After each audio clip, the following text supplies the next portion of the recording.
News just coming in. The Prime Minister is laying the foundation stone for the ambitious Delhi-Dehradun corridor project. Well, he is to kickstart the poll campaign for the upcoming elections in Uttarakhand. Listen in. Uttarakhand का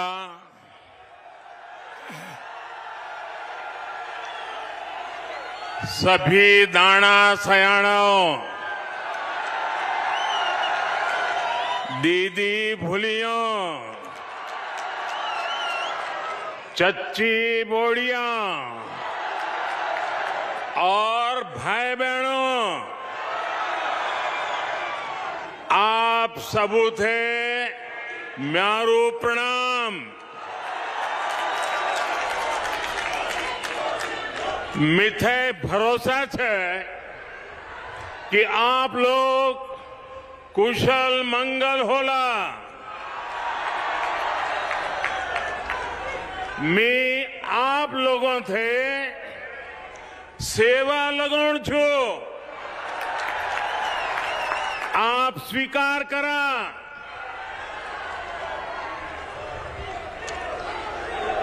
उत्तराखंड के governor श्रीमान गुरमीत सिंह जी, यहां के लोकप्रिय ऊर्जावान मुख्यमंत्री श्रीमान पुष्कर सिंह धामी जी,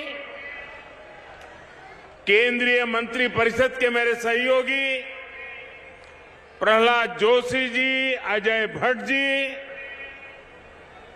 उत्तराखंड में मंत्री सतपाल महाराज जी, हरक सिंह रावत जी,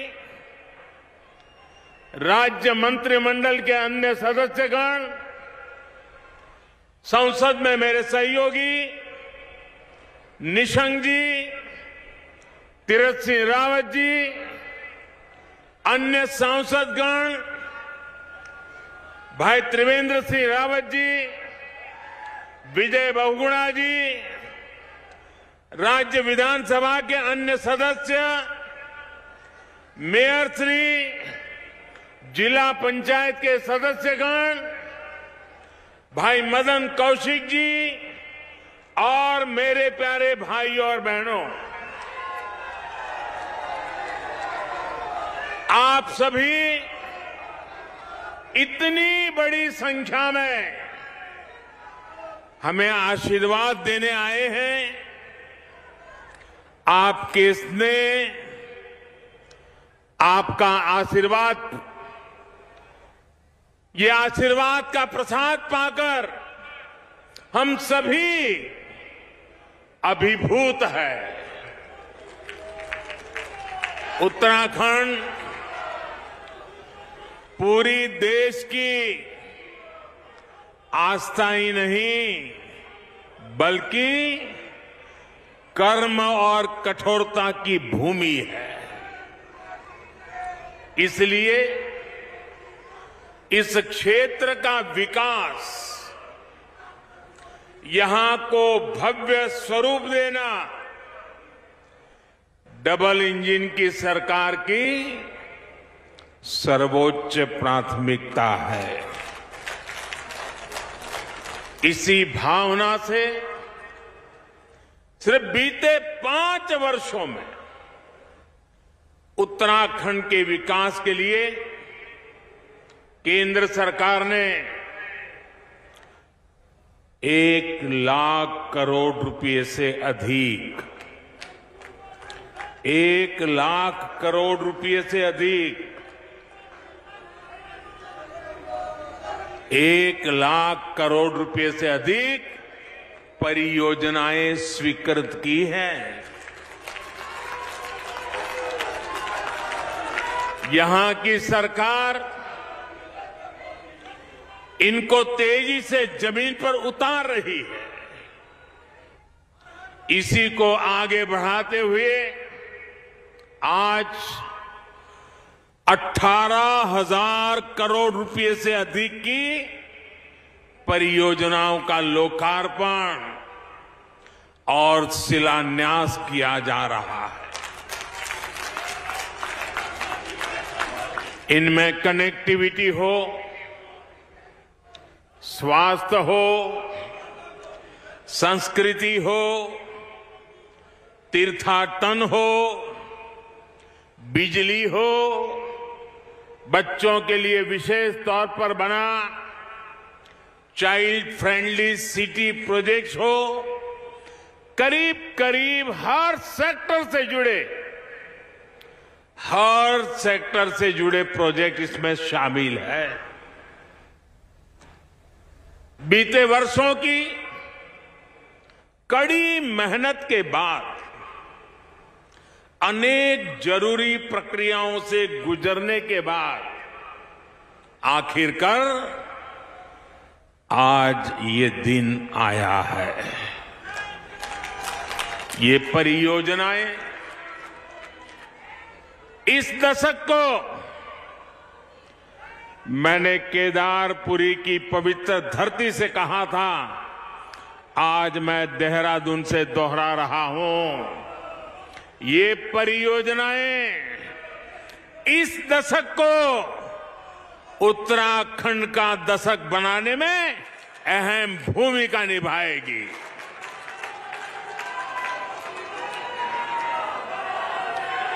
इन सभी प्रोजेक्ट्स के लिए उत्तराखंड के लोगों का बहुत बहुत अभिनंदन करता हूं, बहुत बहुत बधाई देता हूं।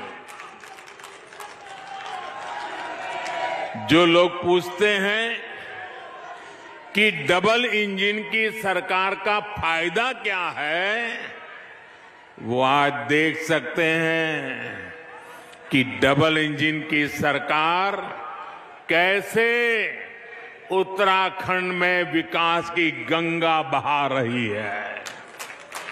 भाइयों और बहनों, इस शताब्दी की शुरुआत में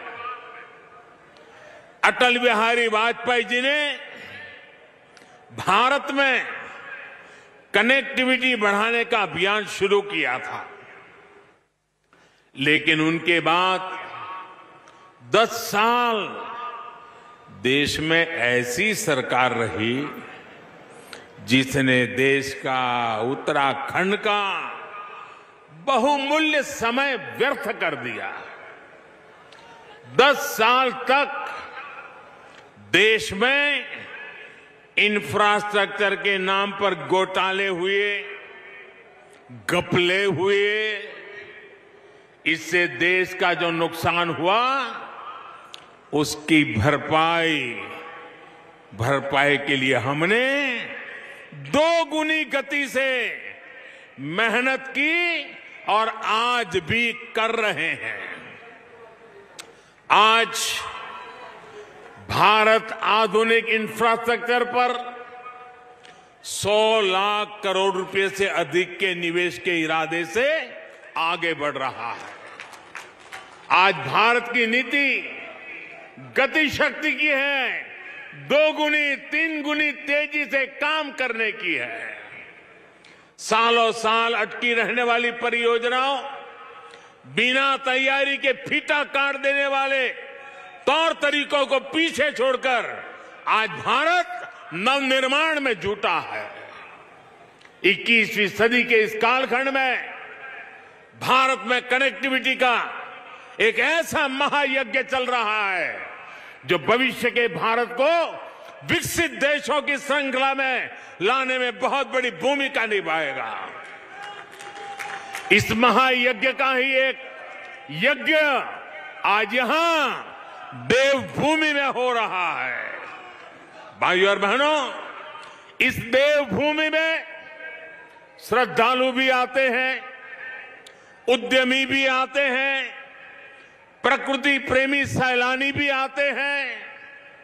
इस भूमि का जो सामर्थ्य है उसे बढ़ाने के लिए यहां आधुनिक इंफ्रास्ट्रक्चर पर अभूतपूर्व काम किया जा रहा है। 4 धाम ऑल वेदर रोड परियोजना के तहत आज देवप्रयाग से श्रीकोट और ब्रह्मपुर से कोडियाला,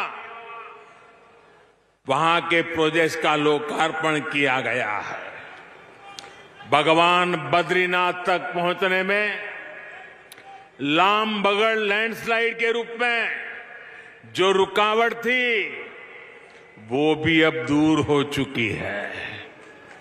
इस लैंडस्लाइड ने देश भर के न जाने कितने तीर्थयात्रियों को बद्रीनाथ जी की यात्रा करने से या तो रोका है या फिर घंटों इंतजार करवाया है और कुछ लोग तो थक करके वापस भी चले गए।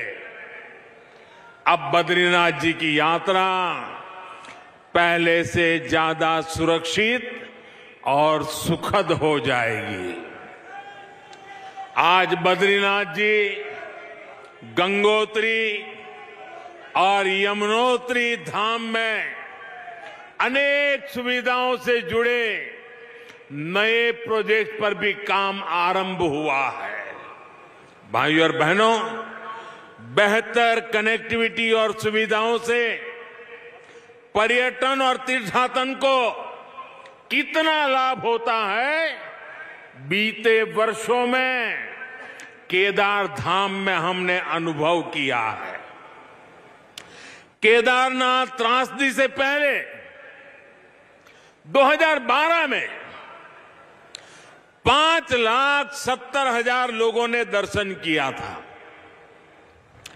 और ये उस समय का एक रिकॉर्ड था। 2012 में यात्रियों की संख्या का एक बहुत बड़ा रिकॉर्ड था, जबकि कोरोना काल शुरू होने से पहले 2019 में 10 लाख से ज्यादा लोग केदारनाथ जी के दर्शन करने पहुंचे थे। यानी केदार धाम के पुनर्निर्माण ने न सिर्फ श्रद्धालुओं की संख्या बढ़ाई, बल्कि वहां के लोगों को रोजगार, स्वरोजगार के भी अनेकों अवसर उपलब्ध कराए हैं। साथियों, पहले जब भी मैं उत्तराखंड आता था या उत्तराखंड आने जाने वालों से जरा मिलता था तो वो हमेशा कहते थे, मोदी जी, दिल्ली से देहरादून की यात्रा गणेशपुर तक तो बड़ी आसानी से हो जाती है, लेकिन गणेशपुर से देहरादून तक बड़ी मुश्किल होती है। आज मुझे बहुत खुशी है कि दिल्ली देहरादून इकोनॉमिक कॉरिडोर का शिलान्यास हो चुका है। जब ये बनकर तैयार हो जाएगा तो दिल्ली से देहरादून आने जाने में जो समय लगता है वो करीब करीब आधा हो जाएगा। इससे न केवल देहरादून के लोगों को फायदा पहुंचेगा, बल्कि हरिद्वार, मुजफ्फरनगर, शामली, बागपत और मेरठ जाने वालों को भी सुविधा होगी। ये आर्थिक गलियारा अब दिल्ली से हरिद्वार आने जाने के समय को भी कम कर देगा। हरिद्वार रिंग रोड परियोजना से हरिद्वार शहर को जाम की बरसों पुरानी समस्या से मुक्ति मिलेगी। इससे कुमाऊं क्षेत्र के साथ संपर्क भी और आसान होगा। इसके अलावा ऋषिकेश की पहचान हमारे लक्ष्मण झूला, ये लक्ष्मण झूला पुल के समीप एक नए पुल का शिलान्यास भी आज हुआ है। भाइयों और बहनों, दिल्ली देहरादून एक्सप्रेसवे पर्यावरण सुरक्षा के साथ विकास के साथ हमारे विकास के मॉडल का भी प्रमाण होगा। इसमें एक तरफ उद्योगों का कॉरिडोर होगा तो इसमें एशिया का सबसे बड़ा एलिवेटेड वाइल्ड लाइफ कॉरिडोर भी बनेगा। ये कॉरिडोर यातायात तो सरल करेगा ही, जंगली जीवों को भी सुरक्षित आने जाने में मदद करेगा। साथियों, उत्तराखंड में औषधीय गुण वाली जो जड़ी बूटियां हैं, जो प्राकृतिक उत्पाद है, उनकी मांग दुनिया भर में है। अभी उत्तराखंड के इस सामर्थ्य का भी पूरा उपयोग नहीं हो सका है। अब जो आधुनिक इत्र और सुगंध प्रयोगशाला बनी है, वो उत्तराखंड के सामर्थ्य को और बढ़ाएगी। भाइयों और बहनों, हमारे पहाड़, हमारी संस्कृति, हमारी आस्था के गढ़ तो है ही, ये हमारे देश की सुरक्षा के भी किले हैं। पहाड़ों में रहने वालों का जीवन सुगम बनाना देश की सर्वोच्च प्राथमिकताओं में से एक है। लेकिन दुर्भाग्य से दशकों तक जो सरकार में रहे, उनकी नीति और रणनीति में दूर दूर तक ये चिंतन कहीं नहीं था। उनके लिए उत्तराखंड हो या हिंदुस्तान के और क्षेत्र, उनका एक ही इरादा रहता था, अपनी तिजोरी भरना, अपने घर भरना, अपनों का ही ख्याल रखना। भाइयों बहनों,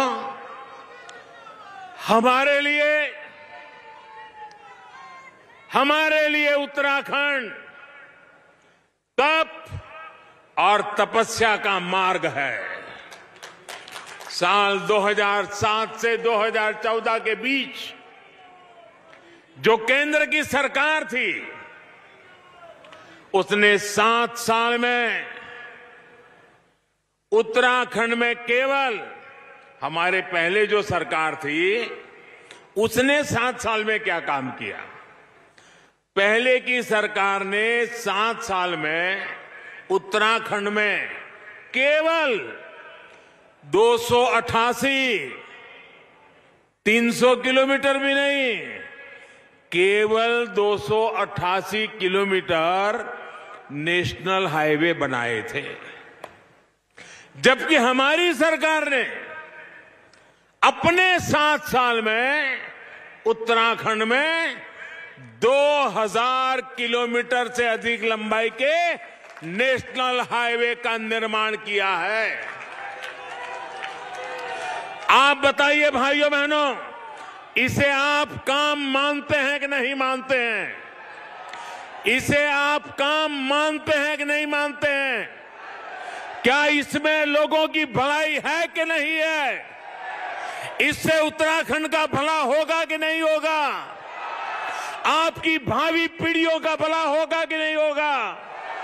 उत्तराखंड के नौजवानों का भाग्य खुलेगा कि नहीं खुलेगा?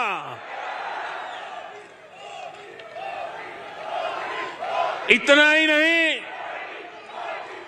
पहले की सरकार ने उत्तराखंड में नेशनल हाईवे पर 7 साल में 600 करोड़ के आसपास खर्च किया। कितने 600 करोड़। कितने समय में? 7 साल में। 7 साल में कितना खर्चा किया पहले वालों ने? 600 करोड़। कितना किया? अब जरा सुन लीजिए, जबकि हमारी सरकार ने इन 7-7.5 साल में 12,000 करोड़ रुपए से अधिक खर्च कर चुकी है। कहां 600 करोड़ और कहां 12,000 करोड़ रुपया? आप मुझे बताइए, हमारे लिए उत्तराखंड प्राथमिकता है कि नहीं है? आपको विश्वास हो रहा है कि नहीं हो रहा है? Shifting focus right now, going across live to agenda. Aaj tak where Mukhtar Abbas Naqvi, Minister of Minority Affairs, is speaking right now. Let's take a listen.